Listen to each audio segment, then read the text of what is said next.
నిజామాబాద్ పసుపు రైతుల్ని బీజేపీ మళ్లీ మోసం చేసింది. బీజేపీ అంటేనే భారతీయ జూటా పార్టీ అని నిరూపించుకుంది. నిజామాబాద్లో పసుపు బోర్డు ఏర్పాటును మేనిఫెస్టోలో చేర్చుతామని చెప్పి మాట తప్పింది. పసుపు బోర్డు అంశాన్ని మేనిఫెస్టోలో పెడతామని ఆర్మూరు సభలో బీజేపీ జాతీయ ప్రధాన కార్యదర్శి రామ్ మాధవ్ ప్రగల్భాలు పలికారు. పసుపు రైతులు ఢిల్లీ దాకా వచ్చి ఆందోళన చేయడం దేశానికి అరిష్టమని కేంద్ర హోంమంత్రి రాజ్నాథ్ సింగ్ చిలక పలుకులు పలికారు. అయితే ఇవాళ బీజేపీ రిలీజ్ చేసిన మేనిఫెస్టోలో పసుపు బోర్డు గురించి పట్టించుకోలేదు. గత 5 ఏళ్ల నుంచి రైతుల్ని మోసం చేస్తున్న బీజేపీ ఇప్పుడు కూడా అదే వైఖరి అవలంబించింది.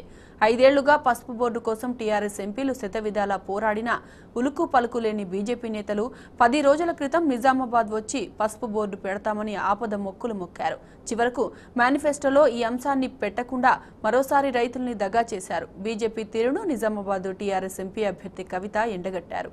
ఇప్పటికైనా ఆ పార్టీ నైజాన్ని గుర్తించాలని పిలుపునిచ్చారు. పసుపు కోసం బోర్డుని ఏర్పాటు చేయాలనే నిర్ణయాన్ని కూడా కేంద్ర ప్రభుత్వం చేస్తున్నది. మిత్రులారా, మా మేనిఫెస్టో దాన్ని మేము జోడిస్తూ ఉన్నాము.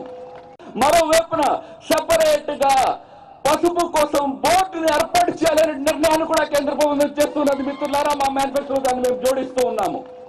మరోవైపున సెపరేట్ నిన్నగాక మొన్న బీజేపీ వాళ్ళు ఇక్కడ ఆర్మూర్ల సభ పెట్టి ఏమన్నారు?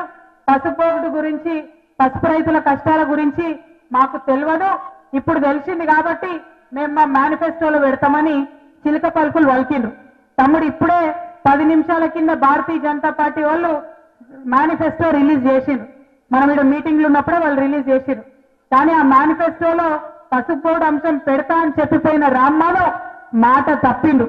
పసుపు బోర్డు అంశం ఇవాళ మేనిఫెస్టోలో పెట్టలేదు. అంటే భారతీయ జనతా పార్టీ కాదు, భారతీయ జూటా పార్టీ అని ఏదైతే మేము చెప్పినామో అది ఇవాళ నిజమైంది. పసుపుని పెడతా అని చెప్పి మాయ మాటలు చెప్పుకుంటా, కల్లిబొల్లి మాటలు చెప్పుకుంటా తిరిగిండ్రు. మరి ఇవాళ మేనిఫెస్టో రిలీజ్ అయితే దాంట్లో పసుపు బోర్డు విషయం లేదు. ఇవాళ భారతీయ జనతా పార్టీ నాయకులు, ముఖ్యంగా రామ్ మాధవ్ గారిని నేను సవాల్ చేస్తా ఉన్నా, చిత్తశుద్ధి ఉంటే ఇప్పటికన్నా మేనిఫెస్టోలో ఆ విషయం పెట్టించండి.